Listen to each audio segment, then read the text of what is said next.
Shri Desaldev education charitable trust Rajkot સંચાલિત ખવાસ રાજપૂત સમાજ, હું ટ્રસ્ટના મેનેજિંગ ડિરેક્ટર તરીકે કાનાભાઈ ચૌહાણ. આજે અમે 8 વર્ષથી અમે આ કાર્યક્રમ કરી રહ્યા છીએ. અમારા જે સમાજમાં શિક્ષણ, રોજગારી અને ખાસ કરીને રોજગારી અને શિક્ષણ ઉપર ભારપૂર્વક અમે કામ કરી રહ્યા હોય એના માટે અમે સતત આ 8મું વર્ષ છે. અમે 8 વર્ષથી આ નિઃશુલ્ક અમારા સમાજના બહેનો ભાઈઓ માટે, વિદ્યાર્થીઓ માટે અમે આ આયોજન કરી રહ્યા છીએ. ચોપડા વિતરણ આશરે એમાં અંદાજિત 500 થી 600 ભાઈઓ અને બહેનો એનો લાભ લે છે.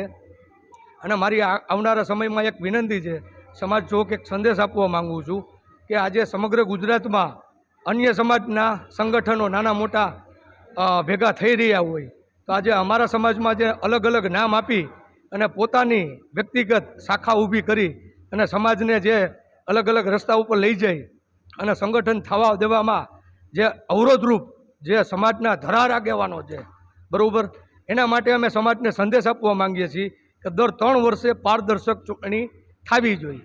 સમાજની વાડીઓ, સમાજના મંદિરો, સમાજની મિલકતો અને જેટલી પણ સંસ્થાઓ છે જે સમાજ સંચાલિત છે ત્યાં સમાજની પારદર્શક સમાજ વચારે ચૂંટણી થાય.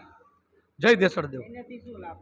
એનાથી સાહેબ લાભ એટલો મળશે કે આજે રાજા રજવાડાના વિલીકરણ બાદ અમારા સમાજ પાસે કોઈ મુખ્ય કામ નથી રહ્યું.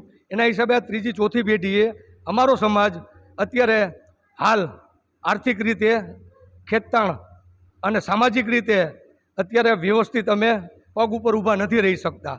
અને એનું મુખ્યમાં મુખ્ય એક જ કારણ છે કે અમારી પાસે કોઈ સંગઠન નથી. સમાજનું સંગઠન થશે તો અન્ય સમાજની તુલનામાં અમારો સમાજ પણ વિકાસની, પ્રગતિ અને ગતિશીલ બની શકશે. નરેન્દ્રભાઈ બી ચૌહાણ. ચોપડા વિતરણ વિશે દેસળદેવ એજ્યુકેશન એન્ડ ચેરિટેબલ ટ્રસ્ટ દ્વારા દર વર્ષે આ કાર્યક્રમ રહ્યો એનું આયોજન કરવામાં આવે છે. દર વર્ષે આ રીતે વિદ્યાર્થીઓને અને વાલીઓને એકત્ર કરવામાં આવે છે. એમને શિક્ષણને લગતો એક સંદેશ આપવામાં આવે છે અને અમારાથી યથાશક્તિ જે કાંઈ આપી શકાય એ અમે એમને સહાય તરીકે આપીએ છીએ. આ આયોજનની અંદર અમારી લગભગ 10-20 જણાની ટીમ છે અને અમે ટીમ વર્ક કરીએ છીએ. ના, વિના મૂલ્ય, બધું વિતરણ વિના મૂલ્ય છે. અમે કોઈ પણ પ્રકારના પૈસા લેતા નથી.